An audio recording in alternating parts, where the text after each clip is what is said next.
I cannot believe I'm saying this, but we are coming up on episode 10 of our Jaclyn Hill saga. And let's just say it's been a journey. Our girl has certainly been through the ringer on this and has shared some very nitty-gritty details along the way. But like any journey, Jaclyn's experiences have been anything but linear. And after taking a brief hiatus from her journey, Jaclyn is back on the horse and running full speed ahead towards her wellness goals, especially in light of a big wedding day ahead.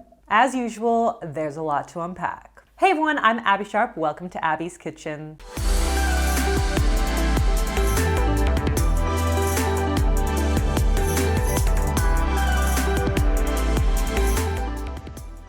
In today's video, we'll be taking a look at Jaclyn's progress update. And of course, you can pause the screen or look at the description to check out my disclaimer, including a trigger warning to those with current or previous experiences with disordered eating. We will be discussing restrictive behaviors and also specific calorie counts, so please feel free to skip this video if it does not support your journey. And if you guys are not subscribed, help a girl out here, hit that subscribe button, ring that bell, and don't forget to follow me on TikTok and Instagram at Abby's Kitchen. Before we get too into the video, let's play another round of Abby's Daily Hunger Crushing Combo. So we're starting with some overnight oats, basically just some oats, hemp hearts, some yogurt, and some milk that I let sit overnight. We're gonna top it off with some banana, a drizzle of peanut butter, and one of my favorites, Built Bar chocolate peanut butter granola bars. I am obsessed with these bars because they taste like chocolate because they're literally made with real chocolate, but they pack 15 grams of protein. So it's perfect in combination with the fiber from the oats and the healthy fats in the almond butter. Let me tell you folks, this bar has 15 grams of protein and the granola flavor and texture, she just hits different. So if you want to try Built Bar for yourself, check out the link in my description and use my promo code AbbeySharp15 to get 15% off of your order. Okay, so if you missed my last Jaclyn video, you can check that one out right here. But today we're going to be getting into Jaclyn's October 11th progress video titled The Best Results I've Seen. Sounds super encouraging, so I'm very excited to catch up with our girl Jack. Doritos, as you know, are my weakness. Like, I cannot say no to Doritos. I just filmed a TikTok where I had to put a Dorito in my mouth. I literally didn't even want to chew it. It's not like willpower at this point. I'm like, no, thank you. This in no way is gonna help me reach my goal. This is giving Kourtney Kardashian sniffing a donut vibes. Folks, having the willpower to say no to something that you would like and want shouldn't be a flex. And even if you ate the whole bag of Doritos, never mind just one, it's not gonna completely kibosh your weight loss goals. That all or nothing thinking sounds a lot like the whole kind of like moment on your lips, lifetime on your hips mantra our mothers used to say to convince us that taking a single bite of a cookie would instantly cause cellulite. Bodies don't work like that, folks. Eating the foods that we enjoy can and should be synonymous with our wellness goals. But to do that, we really need to take them off their pedestal. So I say we just eat the damn Doritos on occasion and move on. I worked out so hard. I was so shaky because that was the first workout that I had had in a while. So it's not uncommon to feel a little shaky during exercise as our muscles contract to support the work we're doing. But excessive shakiness long after a workout could be an indicator of dehydration or low blood sugar. So it's possible that Jaclyn's pushed herself like a little too hard too fast without giving herself the proper nourishment or hydration to fuel and recover. Had a protein shake, protein and water, and now dinner is teriyaki salmon with vegetables. My brain right now is in like discipline mode. I'm not trying to like search for flavor. I'm just trying to put good things in my body. This reminds me of like that gross nothing tastes as good as skinny feels adage.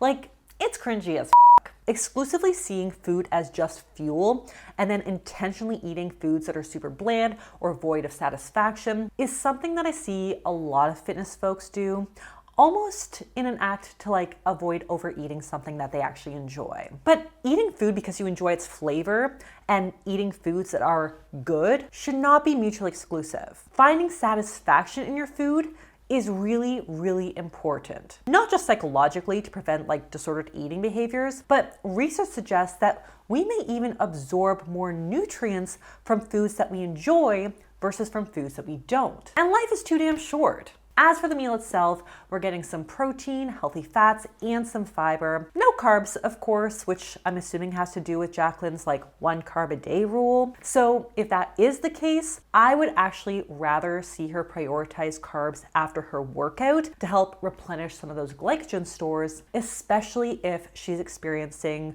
chronic shakiness and fatigue post-workout. It's crazy how emotions are tied to cravings. Then I got that call from his vet and it was just so devastating. I have been so exhausted. I cried so much. I just want to eat like pizza. Like I just want something comforting. There's like this like sadness in my gut that like I can't feel with anything else. My emotions are connected to food. So we already know this about Jaclyn given her history with emotional eating, and it sounds like she's got a lot more self-awareness around these tendencies and her triggers. She also is describing what we call heart hunger, which is when we eat in response to our emotions even if we maybe feel physically full. And that's why she feels a bit of a tug of war where she emotionally wants the pasta but physically doesn't feel she needs it. This is absolutely normal, and these emotional cravings also deserve to be honored guilt-free. However, if food is our primary coping mechanism, we very easily disrupt our body trust and our wisdom. So finding new effective strategies here can be really, really key.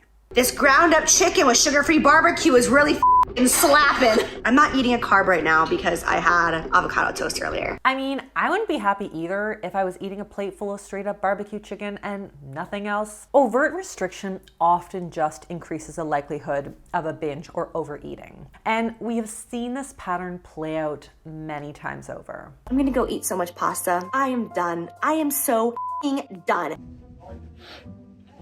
Those are terrible. Eating McDonald's breakfast, this isn't even worth the cheat. Yeah, I'm gonna eat pizza for the first time in a really long time. I'm gonna eat whatever the hell I want. I'm literally sitting here eating pizza. This is, I feel like the world's biggest failure. Also, I'm about to eat pasta. And I just had a piece of pizza. Someone come stop me. Okay, but I'm gonna measure my waist. I'm gonna measure my hips. I'm gonna measure my arms, my thighs. Okay. That way I can see what's happening measurement-wise instead of the scale. So Jaclyn's recently made a point to call out that she's focusing on how she feels. It's not about the way you look, it truly is about the way you feel. That's what it comes down to. Rather than aesthetic measurements of success. But so far, we haven't exactly seen that play out. And considering how triggering the frequent weighing was for Jaclyn, I'm just concerned that taking multiple measurements is just gonna do the same. Basically accidentally starved myself, and that's never something that I would want to do. I just basically forgot to eat just like a little protein shake that's like, what, not even 200 calories. And then for lunch, all I had was a turkey burger with scrambled eggs. No carbs whatsoever, no vegetables whatsoever. And today is the first day that I worked out twice in the same day in years and years and years.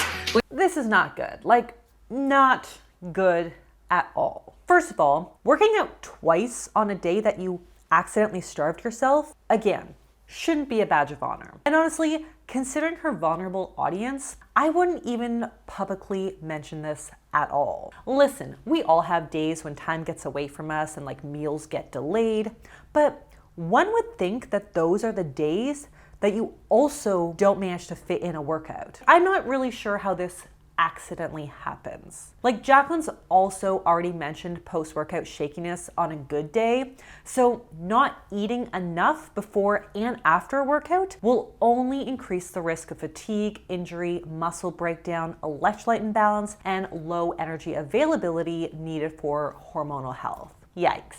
I'm kind of bothered because it's only like August 3rd and I ate pasta for dinner because I'm trying not to eat carbs for dinner. Like I can eat carbs earlier in the day because I'm not the person who's thinking carbs are the enemy, but I don't want to eat pasta for dinner, especially at 10:30 at night. Ideally, I would have gotten out of the gym and I would have had a protein shake and I would have had like a piece of salmon, some lettuce. When I say lettuce, I mean a full salad. Girly, your body is in a state of extreme caloric deprivation. Carbs are your friend. Like any calories are going to be critical in this scenario, whether it's from carbs, protein, or fat. Now, based on my calculations, Jaclyn likely only ate around 500 calories max on this day.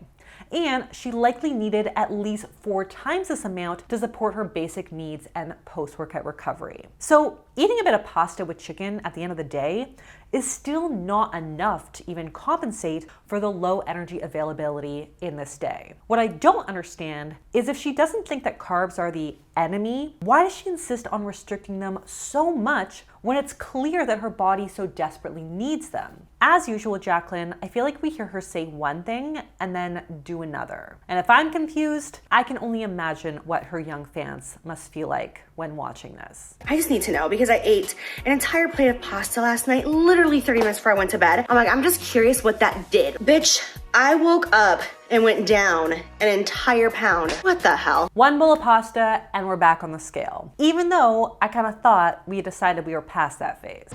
Liar! Again, our bodies don't look at a plate of food and decide that one bad food is going to immediately be converted into body fat and the good foods are going to be used up as energy, especially given the caloric deficit that Jaclyn has experienced on this particular day. That bowl of pasta was literally just a drop in the bucket. Also, the idea that we can't eat carbs before bed or can't eat late at night is a complete myth. In fact, research shows that fiber-rich carbs can not only contribute to satiety, but may also benefit our REM sleep quality. And weight gain has a lot more to do with the total calories we eat versus expend over time, not when we eat them. Often we see folks eating large amounts late at night because they restrict so aggressively all day. And if late night eating does result in weight gain, it's mainly because we tend to eat more high calorie snack foods at night when we're kind of just like too tired to put together a balanced meal. So if this is a common pattern for you, the best way to squash it is to have regular balanced meals throughout the day and not to accidentally undereat. So this to me is a really big win, and I did it in a healthy way, and I'm actually taking care of myself. And so this is the first time that I've been this weight while feeling good in a very, very long time. Like still, I'm like eating my vegetables, I'm hydrated. I feel like we need a broader definition of self-care just beyond eating vegetables and staying hydrated, because this is not enough to support your needs and well-being. I would also argue that shaking after a workout, over-exercising, skipping meals, living off salmon and broccoli, and not allowing yourself to enjoy the foods that you eat is not taking care of yourself. Yeah, this is not self-care. Well, what's on the menu tonight? Salmon and roasted veg, right? They're roasted? Roasted. I was coloring. Looking good. And then Jordan made me dinner. So there's nothing like salmon that's cooked like fresh out of the oven, and it's not like meal prep salmon, you know? The salmon veg dinner on repeat is giving me some major Victoria Beckham PTSD. And while I'm super glad to see that Jaclyn is actually allowing herself to derive pleasure from this meal, as I discuss in my video right here, eating the same meal day in and day out really does limit food variety, which not only can make it more challenging to meet our nutrient needs, but it may also disrupt the healthy balance of bacteria in our gut. And while eating fish is a great source of healthy fats and protein, consuming multiple servings or even one large serving every day can potentially rack up excess mercury levels beyond what is considered safe. So again, variety's the spice of life. I officially went down to 168. Did the math and I realized I'm down 4 pounds in 1 week. Now, I don't want to diminish Jaclyn's success here, as this is probably the happiest I've ever seen her on this journey. But my guess is that this rapid initial weight loss is mostly just water weight, which is what often we see from a very low carb diet, especially considering how low calorie some of the days also were. Often this rate of weight loss will slow and plateau, which then typically will impact motivation to maintain the super low carb, low calorie diet, and then the yo-yo diet cycle continues. Now, in her last video, she described her goals as, No, and it's like, it's not like I need this all to get smaller, but I need it to get more toned. I need to get more fit for me to feel the confidence that I want to feel. but I would say that the frequent weighing and measuring says otherwise. But like tell them, like you're, like yesterday, like you didn't eat a lot, but you felt full because you ate the right things. Yeah, I ate a ton of vegetables and a ton of protein yesterday, where I used to be like, I just want the carbs so bad, so bad. I would give anything for the carbs. So I would have like a little vegetables, a little protein, and add that carb in. And then I would be hungry an hour later. Yeah. But now it's like, I just feel good all day. doing the right things. I mean, it checks out that Jaclyn feels fuller from eating more protein, as protein is more satiating because it delays stomach emptying and digests slower than, let's just say, simple refined carbs. Also, eating the same combo of salmon and veggies every single day makes it a little hard to overeat because it's just so damn boring and monotonous. You're just kind of like going through the motions to fill the void. But just because you feel fuller off of protein does not necessarily mean that carbs should be completely eliminated from the equation. For example, a meal with a higher ratio of refined carbs to protein is likely going to be less satiating than one that's a little more balanced. Same thing goes for choosing high fiber carbs over carbs that are more refined. Ultimately, folks, carbs are not the enemy here. Carbs are friends. And you can 100% still be in a caloric deficit and lose weight while eating carbs. Overall, I was really hopeful that we were reigniting Jaclyn's journey with a better mindset, but alas, it feels kind of like business as usual. Same scarcity mentality, same toxic relationship with the scale and measurements, same level of restriction and deprivation. And while I want to be happy for Jaclyn and her progress, I'm not entirely confident that her approach is one that will support her needs and is sustainable long term, especially since her version of taking care of herself is synonymous with limited food variety, over exercising, extreme caloric restriction, and cutting out the foods that she enjoys. This is not self-care. So I really hope for Jaclyn's sake that she stops recycling the same diet strategies and reaches out to a registered dietitian so that she can actually get the support that she needs to thrive. And on that note, that's all that I have for you guys today. I would love to hear your thoughts on who or what you'd like to see me review next. Subscribe to the channel, and I will see you next time on Abby's Kitchen. Bye!